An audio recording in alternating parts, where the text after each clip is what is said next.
अस्सलाम वालेकुम। ए मैं हाँ पिया ते ए चढ़ती ना ए जो कुत्ते भीड़ शुरू थी पिए उस्ताद इन्हें जवानी चढ़ी पी है कसम इन्हें ट्रेनिंग श्रेनिंग करे थे कहने खड़े पीटी परेड करे ना ते ये कम न कर नहीं नहीं नहीं ए उस्ताद शहबाज शरीफ करो तंग आ गए नो शहबाज शरीफ चौथ पार तटिए हुन एक बे को पढ़न दे चक्कर चल आप दिसदा पे देखो कसम है शबादा वो करना था बंदा ही में मरसनी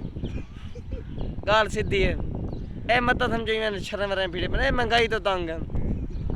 उतले दा मोटरसाइकिल है तो हेठ लाउंदा मोटरसाइकिल चोरी छेक गए उनमें पे 2 लीटर पेट्रोल आ बस खत्म चाचा ए वाला 2 लीटर पूरा खासा है वो खर्च कर रहा है गाड़ी कितनी भीड़ जाती है हां कितनी भीड़ अदा ये गड्डी वाला भन्नी खड़ी है विच हां हां के गड्डी दिखाए रहे मेरा पेट्रोल वापस कर ए जंग पेट्रोल ते कोई गड्डी शड्डी दे